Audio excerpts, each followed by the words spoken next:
নমস্কার বন্ধুরা, cooking too hot news চ্যানেলে আপনাদের সকলকে স্বাগত। আজ একটি নতুন অভিনব রান্না নিয়ে আমরা হাজির হয়েছি, তার নাম হচ্ছে বেগুন পোস্ত। প্রথমেই বেগুনগুলোকে লম্বা লম্বা করে আমরা কেটে নেবো, যেমন আমরা ভিডিওতে দেখতে পাচ্ছি। এরপর বেগুনটাকে সর্ষের তেলে আমরা খুব ভালো করে ভেজে নেবো। মোটামুটি ততক্ষণই ভাজতে হবে যতক্ষণ না বেগুনটা নরম হচ্ছে। এরপর আমরা স্বাদ অনুযায়ী লবণ দেবো। লবণটা বেগুনে দিয়ে ভালো করে নাড়াচাড়া করব। এরপর আগের থেকে বেটে রাখা পোস্ত আর লঙ্কা একসাথে সেটা আমরা বেগুনের মধ্যে দিয়ে দেবো। যখন দেবো বেগুনটা মোটামুটি নরম হয়ে এসছে বা ভাজা হয়ে এসছে, পোস্ত লঙ্কা বাটা একসাথে দেওয়ার পর এরপর পোস্ত ধোয়া জলটা আমরা এই বেগুনের সাথে দিয়ে দেবো আর সামান্য পরিমাণ হলুদ দিয়ে দেবো। দিয়ে সবটাকে নিয়ে নাড়াচাড়া করব ভালো করে।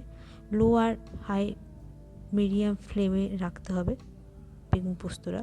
আচ্ছা, এরপর সামান্য স্বাদ অনুযায়ী মিষ্টি আর ওপর থেকে এক পলা মতো সর্ষের তেল ছড়িয়ে দেবো বেগুন পোস্তে এবং সেটা ভালো করে মিশিয়ে নেবো। দেখুন আমরা যেরকমভাবে ভিডিওতে দেখতে পাচ্ছি। এরপর আমাদের বেগুন পোস্ত রেডি। আমরা এটা কড়ার থেকে নামিয়ে নেবো। বেগুন পোস্ত রেডি সার্ভ করার জন্য রুটি, পরোটা বা ভাতের সাথে খুব সুন্দর খেতে লাগে বেগুন পোস্ত। অবশ্যই বাড়িতে সবাই ট্রাই করবেন। চ্যানেলটিকে ভালো লাগলে সবাই সাবস্ক্রাইব, লাইক আর শেয়ার করবেন। নমস্কার।